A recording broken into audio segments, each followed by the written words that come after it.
So guys, Hello mga partners. So, eto na nga. Dinigta ko na kami siya matis. Kain tayo. kain tayo guys. Ano ba nabili kasi? Police chicken. Ito. Tingnan mo. Oh my God, what's this? Super meal? Ito din naman. May price ka pa. May sandwich ka pa. Ang yaman ng kapatid ko. Ano ba? Minsan lang ba mag-date ba? Oo, tak pala. Nag-date pa tayo para sa ganito ba? Gusto mo mag-price ba? Mag-price ako ba? Chicken, buhat ka ba? Uy, may chicken. May chicken. At may spaghetti pa si Eric ko rin. Ako, dalawang two-piece chicken. Ito, best chicken ang sa kapatid. Gusto ba? Pagkita niya yan, best chicken.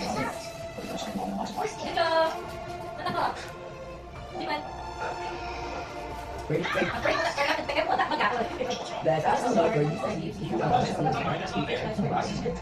Lord. Thank you po.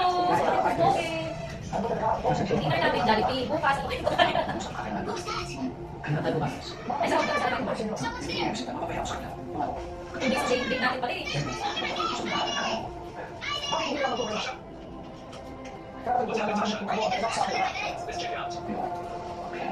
Tapos mamaya ang burger na lang.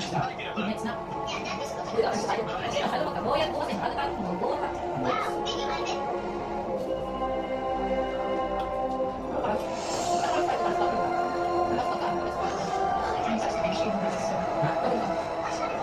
Ano ba tingin mo?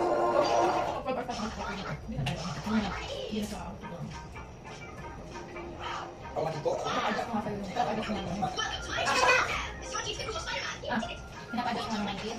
Paano yung schedule mo? Ang pa-adjust mo? Hindi tayo. Pero sana yun, tayo yung at yun rin.